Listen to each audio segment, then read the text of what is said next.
Good morning, dear colleagues and friends. Welcome to Geneva. Welcome to the 2026 GEO Symposium. My name is Wenbo Chu from the GEO Secretariat. I'll be your master of ceremony of this event.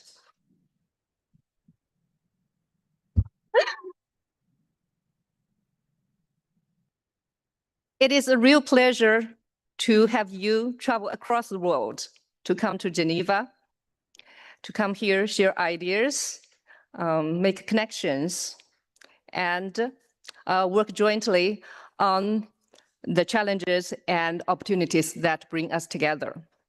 And I must say, Geneva has welcomed you in the best way possible.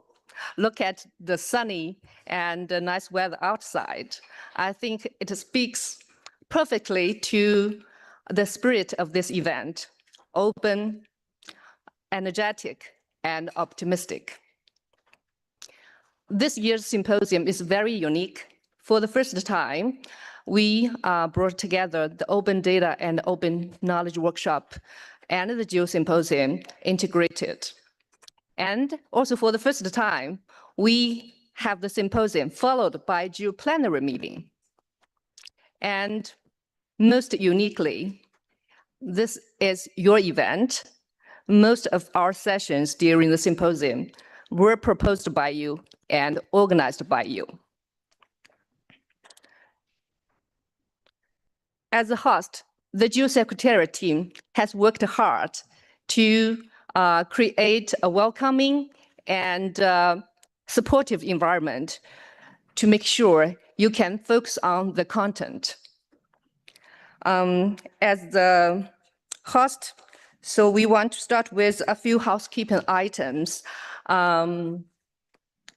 We have the Wi-Fi code printed on your screen, and we also have it shared on the screen. You can take a photo of it. You can use it afterward.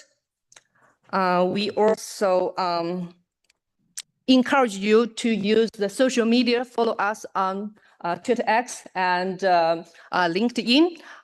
Use the hashtag Earth Intelligence for all. And we also provide a live sharing of photos. All of them are taken by our professional photographers. Scan the QR code on the screen, and you can access all the photos in near real time. Now, let's begin today's program. We are most lucky to have our lead co-chair from the European Union to open the symposium. Dr. Joanna Derek is a Deputy Director of DG RTD of the European Commission. Please join me in welcoming Dr. Joanna Derek for her opening remarks.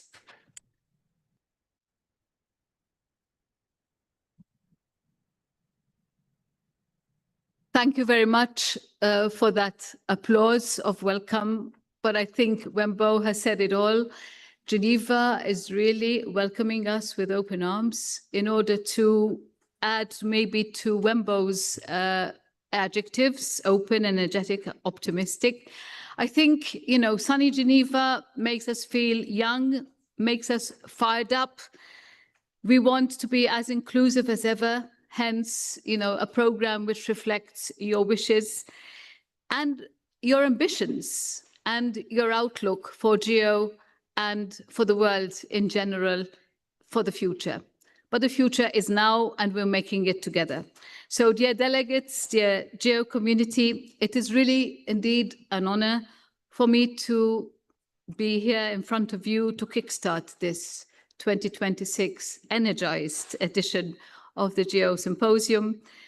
It is, however, energized as it may be, we need to channel our energies for reflections on how transformative the power of Earth intelligence is.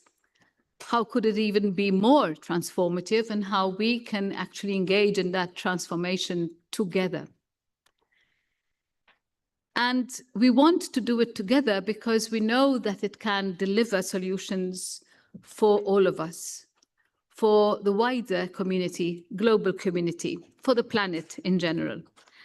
And the theme of this event today and during the week is investing in Earth intelligence for a resilient future. What is ahead of us in these couple of days coming up? We have a lot of opportunities, whether they be during the community events, whether they be the showcases and the town halls where you will exchange with the community, whether it is a coffee in the corridor or a chat in the corridor, or maybe lunch, or maybe a drink by the lake.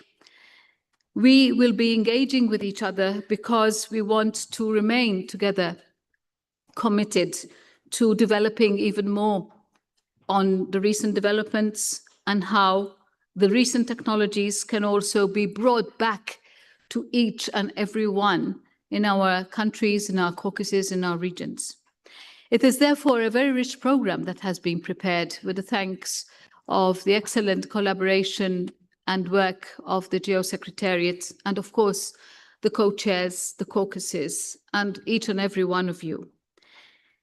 We want to, during this week, present the work of the GEO Work Programme, the results of that work.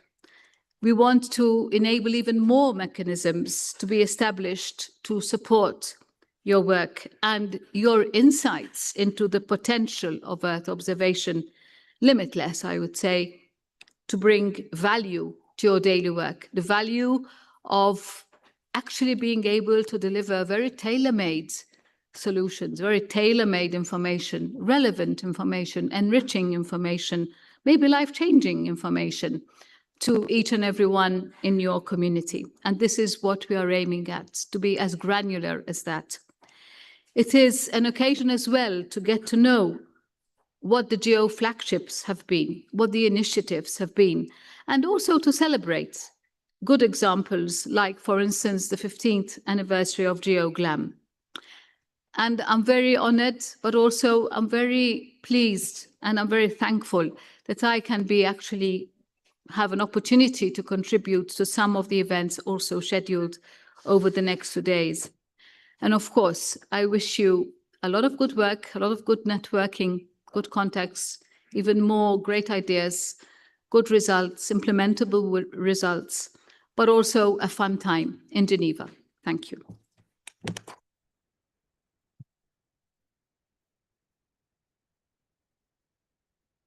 Thank you, Dr. Direct, for sharing your perspectives and expectations for the symposium on behalf of the GEO leadership. Thank you so much. Next, let's invite Ms. Jana Gevorgan, Director of the GEO Secretariat, to further help us explore this year's theme, Investing in Earth Intelligence for a Resilient Future. Jana, the floor is yours.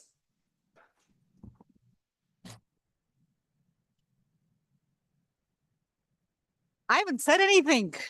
You can judge later whether it's worthy of an applause, but good morning, everyone. Really nice to see you in this room, in our home. Thanks to all of you who have accepted our invitation to this GEO family reunion. I understand there is over 400 of you who have accepted this invitation, so it's a big reunion. And because, you know, those of you who know me, I love audience participation. So I'm going to kick things off by asking, who is attending GEO Symposium for the first time? Oh, hands up, hands up, hands up. Okay, all right, cool, great. Who has never missed a GEO Symposium? Oh, come on. I know some of you, so there have to be more hands than just Andiswa. Be honest, thank you. 2 honest people in the room. Okay, and who traveled more than 30 hours to be here? All right, Andiswa takes the prize. Could you introduce yourself, please? It's a button you push that has a mouth with the speaking one. Yep. Brad Eichelberger from the Pacific GIS and Remote Sensing Council. We're based in Fiji. I traveled over 60 hours to get here from Saipan.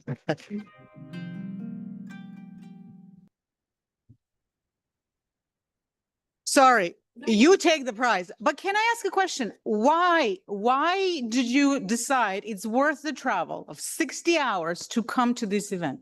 What were you hoping to hear, find out, share, say out loud, shout from the rooftop? Yeah, certainly. We are a new participating organization with GEO. So we are here for the first time. And we're here to kind of tell some of our stories from the Pacific Islands and learn about what else is going on in the with the group and see what tools are available and some interesting projects that we can help promote in our region. Thank you. Thank you so much. We are lucky to have you. Thanks for making the journey, and we are here for it. We want to hear all about all of the developments that are happening in the Pacific and how we can help boost your efforts in any way. But look, before I talk about what I think would be great to take out of this symposium, I can't help but travel back 2 years ago to Hangzhou. Those of you who were there, my God. The first thing that I imagine, and the second thing that I imagine, and the third is that Westlake show. How enchanting was that? Those of us who were lucky to witness it, I mean, it was phenomenal. So thank you again to China for hosting us back then. And I do hope you find the Geneva setting just as enchanting. But I'm going back to Hangzhou also because that is where we were just on the journey of starting to develop our new decadal strategy, and we named it From Vision to Action. At the time, there was a brand new report from the World Economic Forum that I had identified an enormous economic opportunity that Earth observation sector could deliver. The number was something like $3.78 trillion of combined GDP from the use of Earth observation by various sectors. There were 6 sectors that were identified. And I appeal to you as the community that made Earth observation your business to get a little crazy. I think I took the inspiration from Steve Jobs, who said those who are crazy enough to think they can change the world typically do. So I want to know at the end of this symposium, do you think we got crazy enough with the strategy that we adopted last year, with the work program that we are putting together? I think there are some seeds of craziness there, but it's a journey usually, right? So we have 10 years to get, no, we have 5 years to get totally crazy and then 5 years to really deliver. Let's examine some of the things that we've put into the new GEO work program. We acknowledge that we really need to move in the direction of providing services that can be sustainable and counted on by those whom we intend to serve. We're looking to move research to operations. That typically means partnerships between academia, between service providers, private sector. We talked about impact and really wanting to be impact driven. Impact is the word we tend to throw around quite a bit.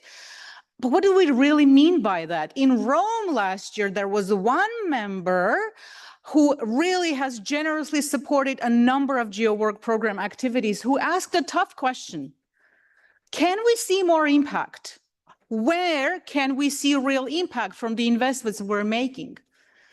So now that you are here and the principals of the national delegations are here, I think we have a real opportunity to bridge that conversation between those of you who are working on the technical aspects of the program and them who are looking or considering to invest or not to invest. Let's try to calibrate and better define, what do we mean by impact? When can we see that impact? Our business is a slow-moving journey.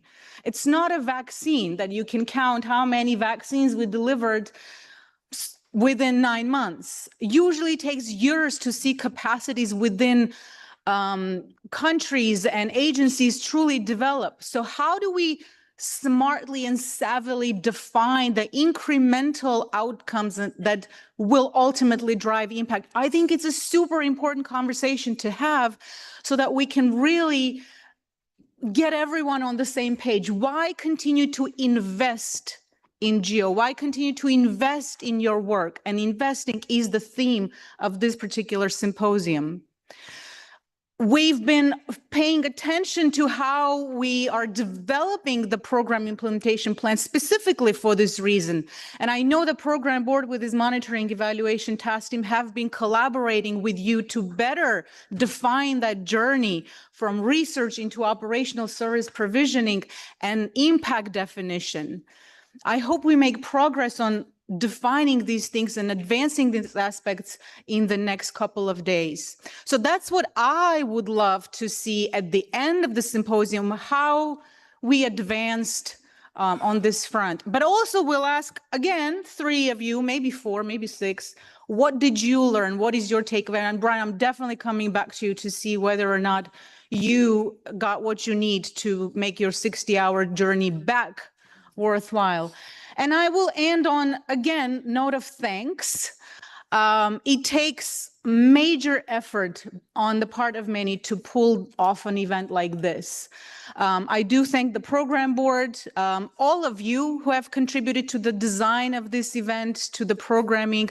I do want to thank again China for providing us designing and executing on the vision of having our branding. You will notice around the building, the tote bags that hopefully have some things you'll take away as mementos.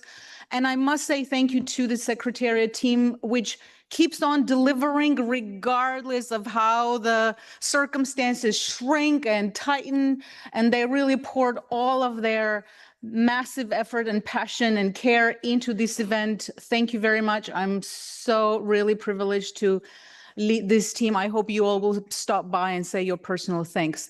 And I am turning this back over to our MC. Thank you for being here, really.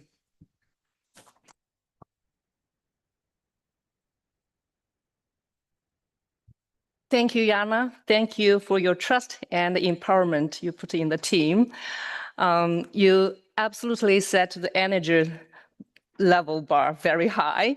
And I want to remind our colleagues, Jana challenged you with a task that probably you can identify 1 or 2 things, insights that challenge or shift your thinking during the next few days and reflect on what you will do differently as a result of this conversation. And Jana may pick you to speak up during the closing session. So be prepared. Okay, we will see. Be prepared and don't miss the opportunity. Next, our program board co-chairs will help us zoom in on what have been put together for us in the next 2 days. First, Dr. Evangelos Garasopoulos will elaborate objectives of the symposium in the context of the new GEO work program. Evangelos is a vice president of the National Observatory of Athens and the director of the Institute for Environmental Research and Sustainable Development, Greece. Evangelos, the floor is yours. Thank you, Wembo. Good morning, ladies and gentlemen. We are talking about journeys, resilient future from the program board. View angles is certainly, it sounds like a new journey. But in this aspect, GEO's journey has begun 20 years ago. Launch point, Earth observation, several checkpoints, key milestones like data for all, and a new destination in front of us, Earth intelligence for all. Our course corrections and strategic pivots were informed and driven by our growing understanding of and focus on delivery of actionable information for our member states, decision makers, communities, and each individual inhabitant on planet Earth. Each checking point is not just an instance, a short bus stop, is a journey on its own. We continue to generate expanding streams of new and higher quality data. We still give our fights for open data, having as a weapon our principles and our determination. And inevitably, we will be pursuing Earth intelligence in the years to come. So if I were to slip for a moment into my physicist mode, I would describe these as parallel universes unfolding side by side. So Earth intelligence is our new destination, and for this to reach it, we need a new vehicle. This is our regenerated work program, a work program that is innovative and transformative. And let me explain myself on this. Innovative, innovation, in Greek, kenotomia. Keno means new, like in Anthropocene, new epoch. And tomi, like in tomography, means slice, cut.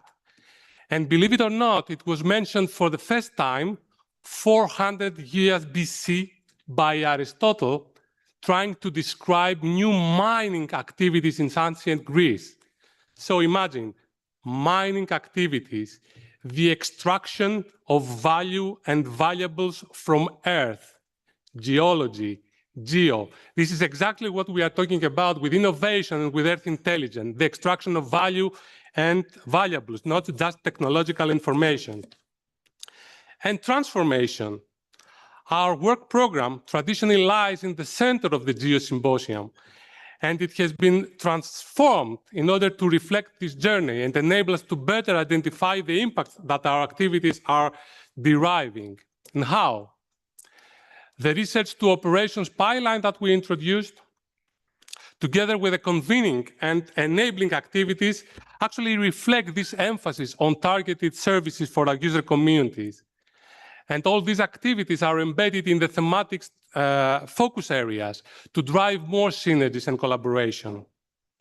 In the same context, the program board is developing a comprehensive monitoring and evaluation frame intended to guide activities in tracking their key outputs and defining better their impact, because then they are able to better communicate them also in the outer world. You will also hear about new opportunities under development, like, for example, the newly endorsed pilot-phased GEO Innovation Fund.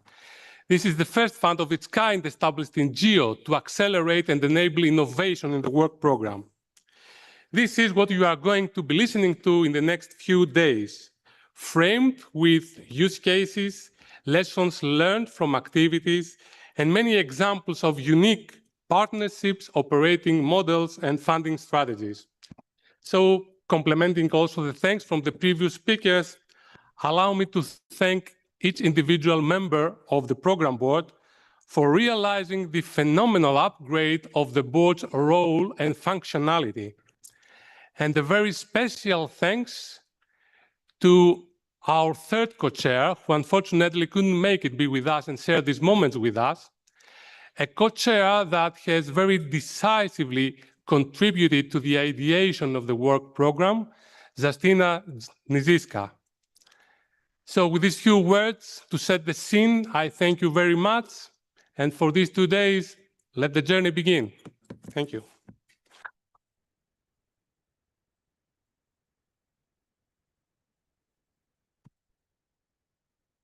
Thank you, Evangelos. I hope it is helpful, especially for participants who attended the GEO Symposium for the first time. You get to know more about the journey background of the GEO work program. Next, let's invite Dr. Amos Kabuba to walk us through the program of the next 2 days. Amos is a professor and dean of the International Relations Office at the University of Energy and Natural Resources of Ghana. Amos, the floor is yours. All right, thank you. First of all, let me say it's always an opportunity to be in this room. And it's like every time we walk into this room, it's a new journey, it's a new adventure. And today, as we can see from the matrices, it shows that GEO is reaching places. And I think it's something we have to all be grateful for. So within the next 2 days, I hope this thing works. Else, can you control from there? If you can go to the next slide, because yes. So it's a very if I was to put this in my scientific mind, I think this is a 1-week program, but you will see that we have tried to squeeze this in 2 days, which means within these 2 days, we expect to get a lot because we have 2 town halls sections that are coming up. We have 28 community events, very insightful ones that would take all your energy. And we have also 17 showcases that are going to come up, and also quite a number of posters that will also incite you. I think the most important thing in all of this is to get yourself engaged and take every opportunity, because whether you are from the agriculture side, from the food security side, from the disaster side, from all the different focal areas that GEO is covering, you have something to take home, and especially for those of you who are attending this for the first time. Next slide, please. Now, just after this, we are going to have the first town hall, which is going to happen. And one of the things we are looking at is the new models for implementing the post-2025 strategy. This is very important because, as you can see, our theme is about investment. We want to be able to have a way to measure the progress. And one of the way of bringing investors is to have a certain metrics with which we can be able to evaluate the initiatives, the flagships, and all our programs, so that we can see the impact we are making at every step. Then the next day, we'll also have another town hall section where we'll look at the various tools. AI, drones, and all the other emerging technologies have come to stay. And you will realize, especially in this morning section, that we are going to have a keynote that is going to touch on some of these advances of cloud computing and what have you, as a way of saying that GEO is not sitting alone. We are trying to integrate with all the emerging technologies that are coming up so that we can be able to make the needed impact that we want to do for our society. Next slide.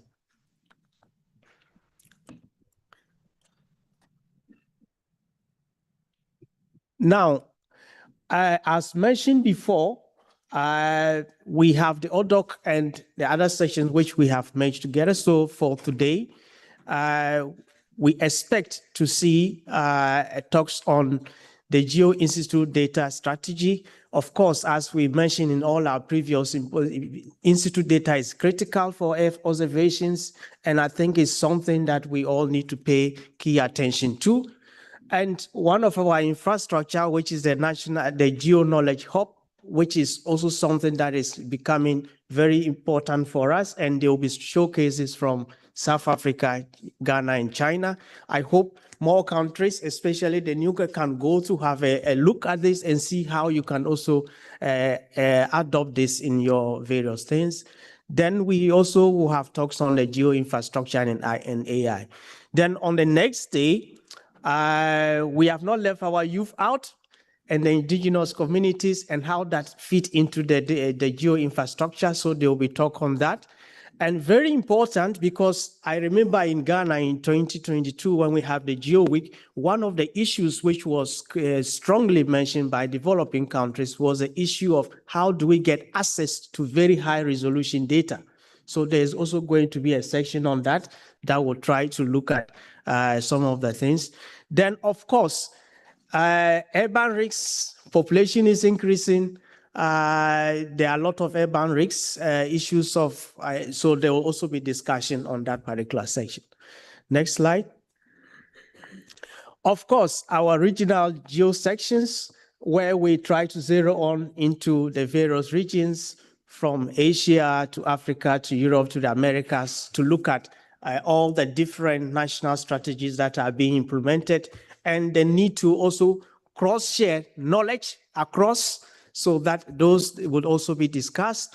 And there will be one special initiative that will try to look at, for example, how do we move from global data and partnership into regional action. So Blue Planet will be talking. And on the next day, on 27th, We'll also be looking at some special case studies on the disaster side and also the issue of post-recoveries. So these are also things that are going to be discussed. Next slide. Yes, so quite a number of interest in several community events, as I already mentioned. So please take note, your time here will be one. We want your contribution. We want your input. So you will also see that we have the whole symposium is designed in such an interactive manner. So it will not only be people talking, but there will be room for you to make inputs, because collaborative, interactive kind of discussion is important for us in moving forward. Next slide. So on the next day, we also continue with some of the community events, and there are several of them, and try to take a look and see which of them you can attend in order to make your input and also to learn from some of these community events. The most important message is that let's take it as an opportunity to learn, because there will always be something new to learn. That is very important. And for us to collaborate around it, that is also very important. Next slide. And finally, quite a number of posters. So during the breaks, do take a walk around to look at the posters. They have quite a lot of interesting things that will be able to generate some new ideas and collaboration. So do take some time to have a look. So on that note, we want to say once again, thank you for everyone for coming. And to all our many viewers online, we appreciate your time. I think quite a number of people wanted to come, but because of visa and other issues, they are viewing it online. So we thank all of you for making time for this particular symposium. Thank you very much. Over to you, Godfrey.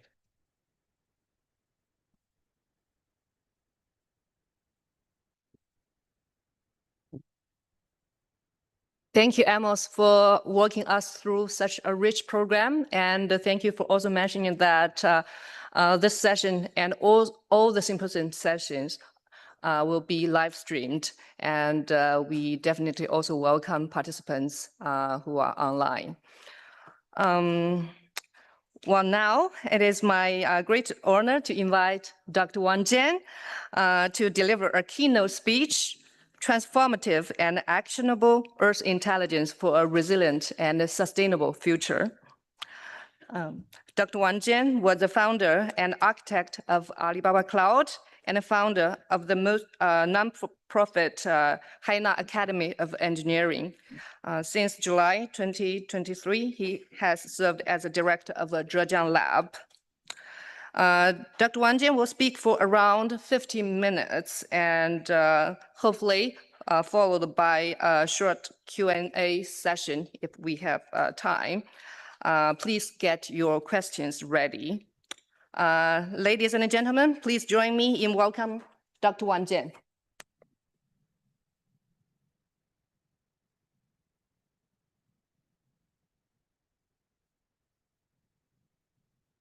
So, okay.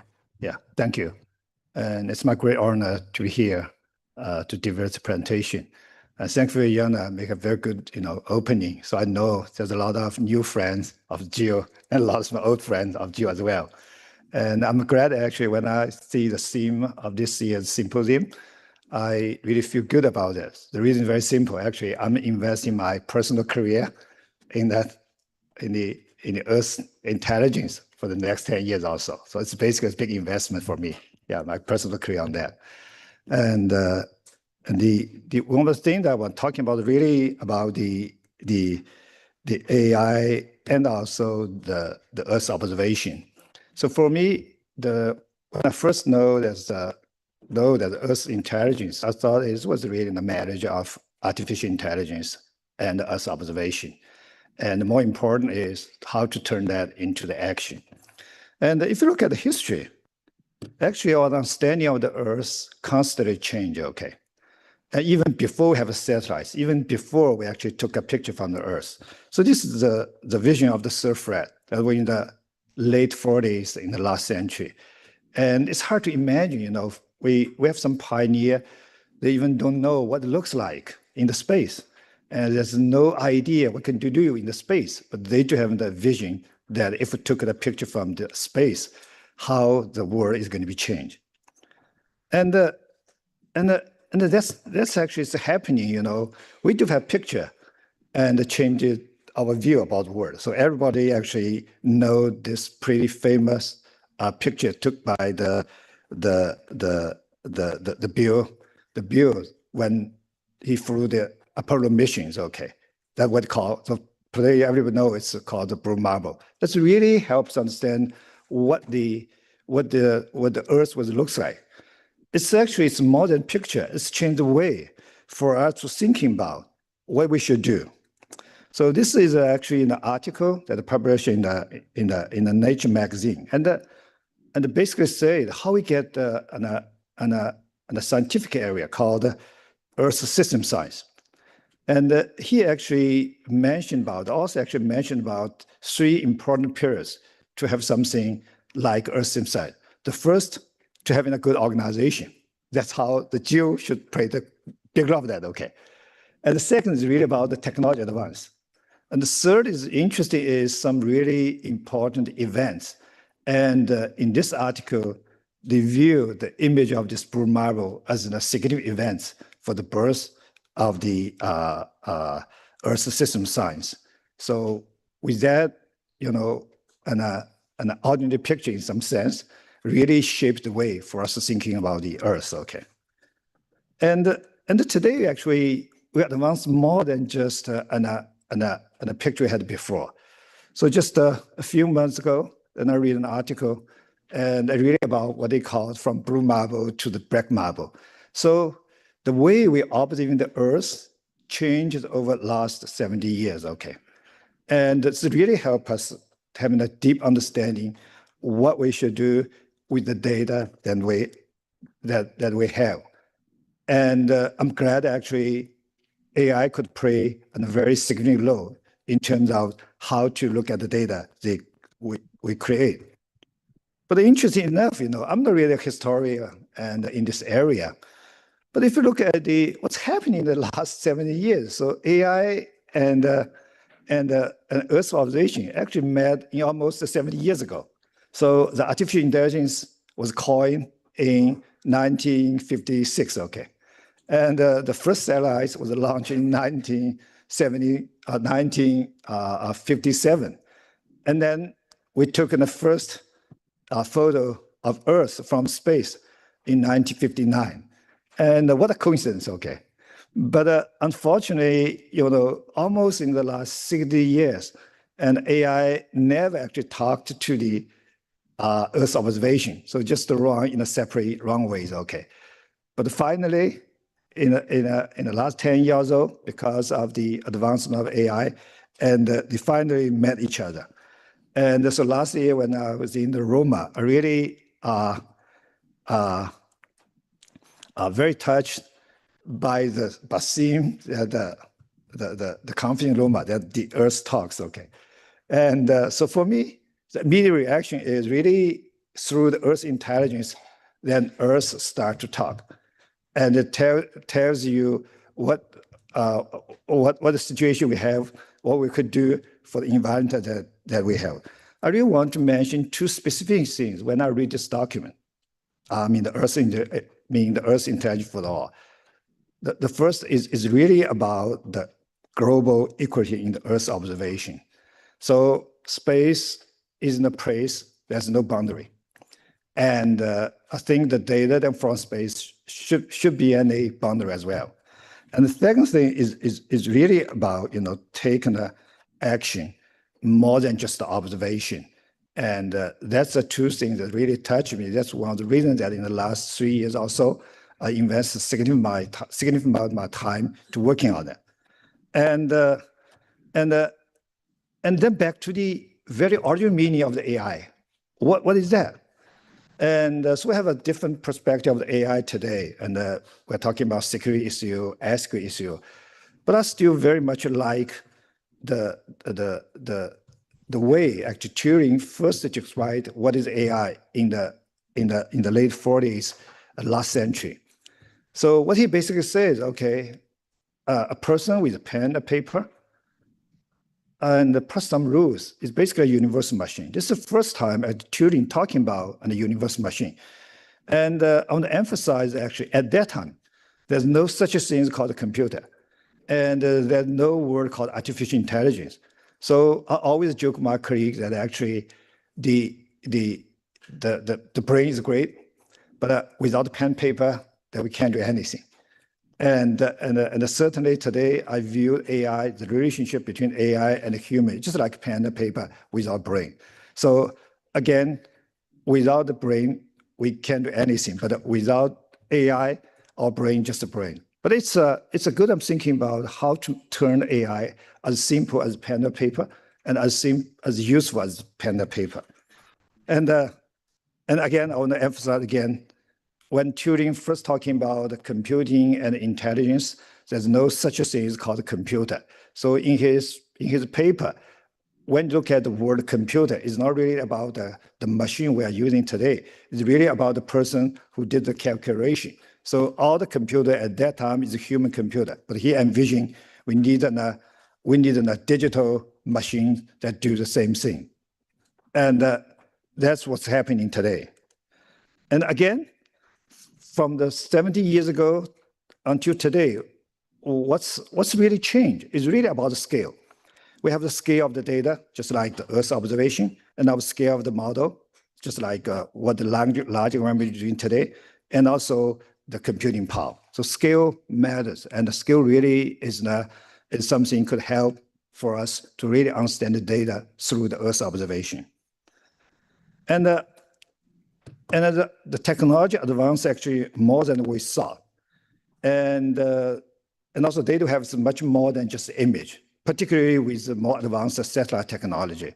So we always said an image is worth 1,000 words, but actually a spectrum is worth thousands of images. So today we definitely have data could reveal much more information than we could have before.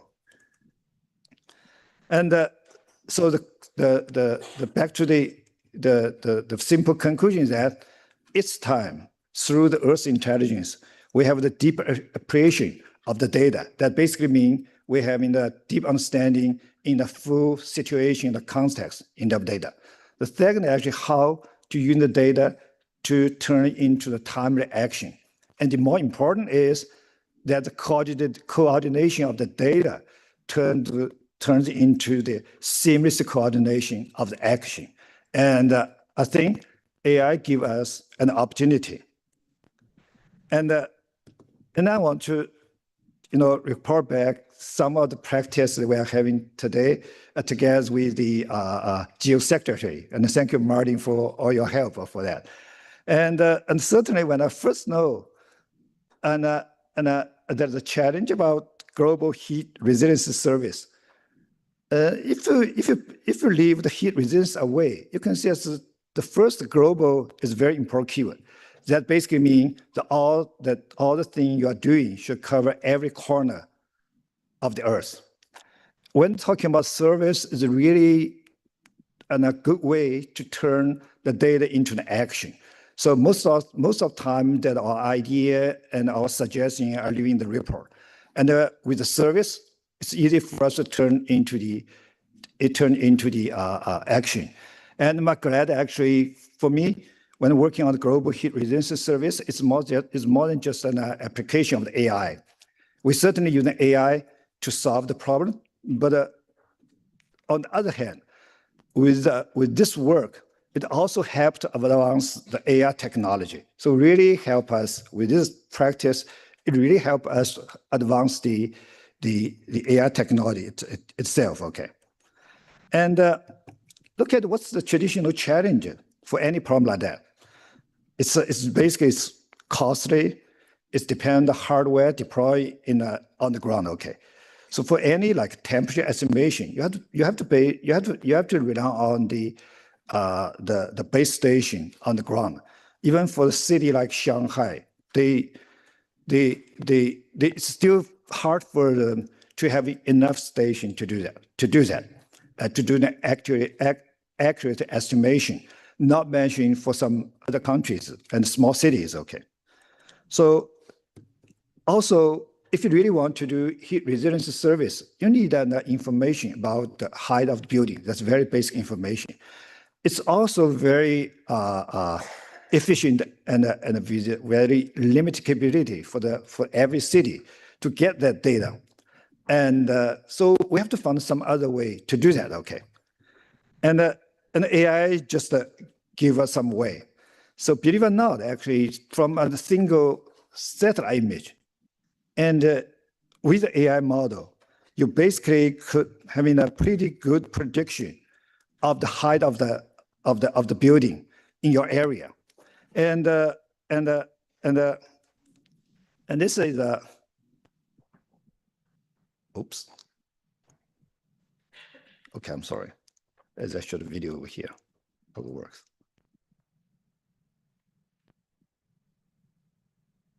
No, it don't work. So I just skip it. But this video just show you how we can turn an image into a three-dimensional information space for the cities. Okay. Anyway, so actually every image, contains information more than what the human eye can see. So this is actually how the AI could help us. And now the second thing is, yeah, here we go. So oops, how we to next? Okay, here we go. Yeah, it's always dangerous to have a video in the side. Okay. So actually, even with the simple image, we got some really good information about the temperature information. So thinking about it's just a regular satellite image. We just took a small part of that. That's what you see on your right. So basically, the image that you see on the right is just taken from this big image. So thinking about the big image contains some coarse and structured information, and the small image you just take from that actually get some really detailed information. So what the AI is doing is turn that two different image in the same size, but with different detailed information, and then put into the model. And with this model, together with what I show you, the height, the building height information, every some other information as well, then you have a pretty good estimation of the temperature for each city. Okay, and then we did a comparison with observed the data. It's actually pretty enough. Okay, but the more important is with this method, then we can basically have an estimation at the resolution of 10 meters on the ground. Okay, and we can make the estimation without actually temperature data for when you make that prediction, and also it's very high accuracy, and also it's a low cost. That basically means every city could take advantage of the service when they need that. And again, and with such an effort, and we realize that actually it's pretty it's applicable to the other scenario as well. So when we talk with this in climate action team, and we realize actually what they want to do is make the global coverage. It's a global service, and certainly the technology I show you is a global. And also the way that we're using the data is pretty much in sync what the in climate action that want to do. So it's the methodology could be generalized to the other effort that are happening for the GEO, and certainly this inspired a lot about what we can do next. So based on our working experience with the global heat resilience service, and we view that actually with Earth intelligence, we actually created the city intelligence to help every city around the world, you probably know that actually all the challenge we have today in terms of SDG is really around, most of the time, is really around around the city. And we also found a very important, interesting application of this GHR service in China. And just last year, we have something we called actually a city football leagues in China. It's not a professional match, but the scale is more like Liga in Spain. Okay, and if you look at the number on the screen is, one of the match they have got 60,000 people for that, and it's most of the time it's around the summer. And with so many people, it's in summer and with the people's enthusiasm. So the heat resistance service and is really the key for them to really think about and how to plan the logistics for the medical support and how they actually, turn the other effort to make sure it's the energy efficiency. So again, and it's pretty amazing events. And I'm sorry to say that actually, if you're thinking about the World Cup, the China is not really in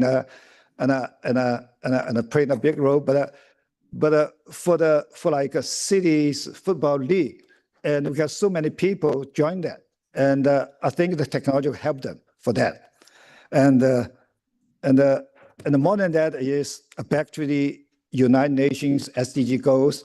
And I do believe that Earth observation could play a big role, particularly the Earth intelligence.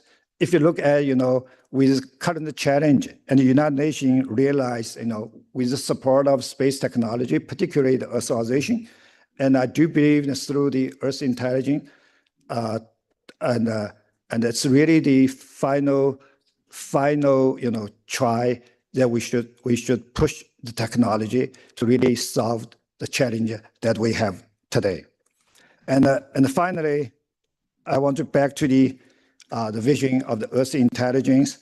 Again, with the challenge you have today and with today's technology, the Earth observation is really more relevant to the challenge you have. And also the technology gives us an opportunity to use that data to solve the problem that we have. Again, thank you for your time, and it's my great pleasure to speak here. Thank you.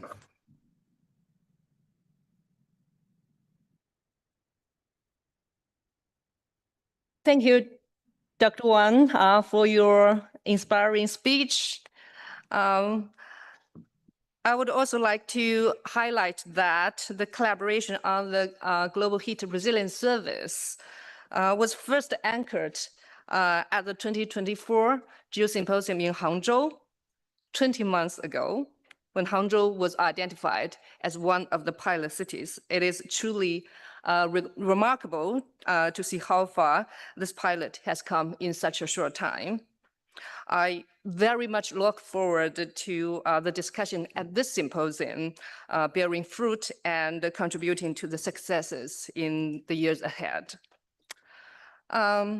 We don't have much time for questions, but let's try to take one or two from the room. Do we have any questions from the floor? Raise your hands. Okay, great. We have a question from far away. Please introduce yourself first. Thank you very much. Good morning. My name is Amjad Abdullah. I'm the Director General Climate Change from the Maldives. Thank you very much, Ying-Beng. Very impressive, honestly. For me, it's a lot learning, especially the history, how it has emerged over the years.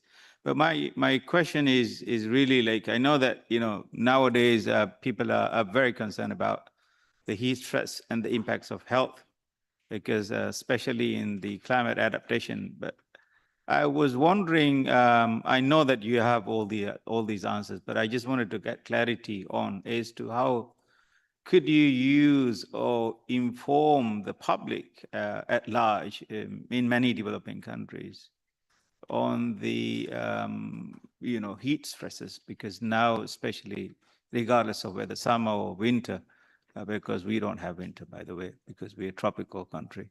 So how do you then keep public informed? One on the health, the other on the utilities, and of course, the public as a whole. How do you alert people to be kind of proactive in kind of one, saving the utilities, how to get prepared on the health impacts of the heat stresses and social psychological effect. Thanks.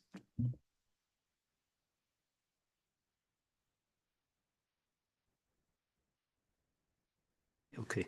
So I'm not sure what is Martin. Would you want to say something about that? Yeah. Yes. Yeah. It just takes time, and if you look at history through all the technology development, and I would say all the thing that we're talking about today is in the very early stage of that. It's a very early stage of try. Even though that actually personally I'm very excited about the development, but again, I want to say it's very early stage of that. So it just takes time for people to understand. And also, even for the AI and they have a very different perspective. And at least for me, there's 3 different AIs. The first is what, it's popular we have today, like artificial intelligence. But also at the early days, people really talking about the amplify intelligence is how to help the people. And the inventor of the mouse, the dog, he actually would rather call it augmented intelligence. It's basically a part of the human. So whenever new technology, it just takes time for people to let people know and to keep informed. That's actually our responsibility. So one of the work we're doing through this practice is just reach to people and try to understand what they want. And also, it's a good time for us to communicate, what we want to do to help the people that really need that. Okay, yeah, that's my input. I'm not sure whether Martin has and further input on that.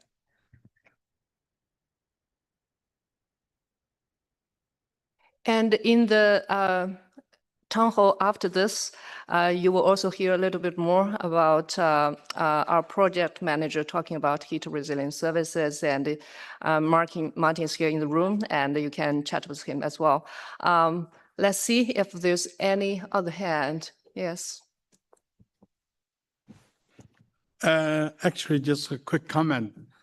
So turn this data into knowledge and policy. I believe that there's necessary to integrate the heat stress data into population health and the special distribution of the people and the buildings, etc., so that we can make necessary policies to alleviate the impact of heat stress on human health and for ecosystem health. So pretty much a One Health approach, a systems approach to manage the climate impact on human health and ecosystem health. So just a quick comment. Thank you. Thank you. Yeah.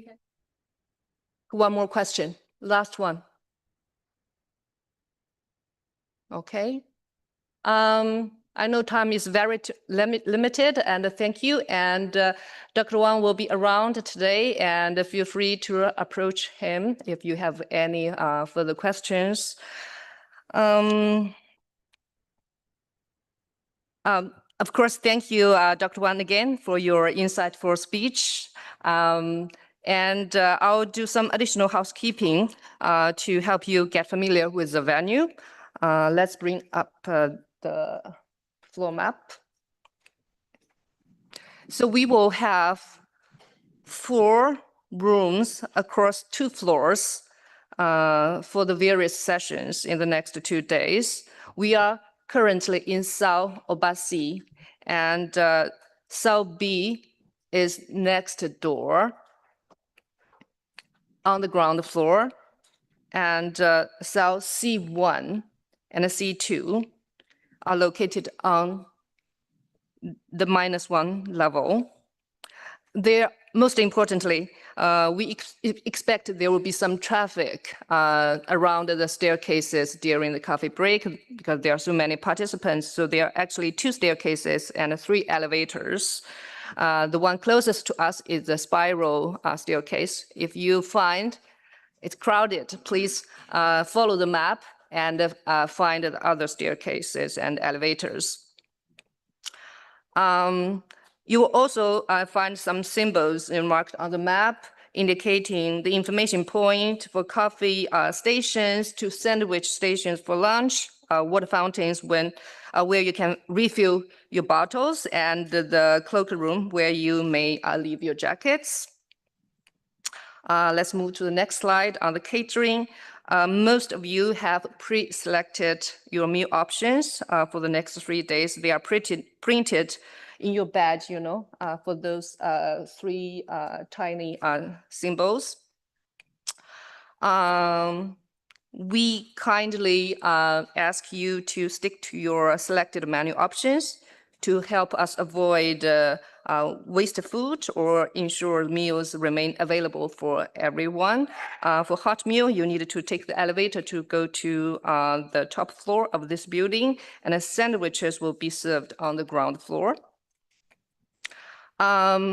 And if you haven't provided your food options, and there are several nearby catering options outside this venue, there's a QR code on this slide. You can scan it and find more details.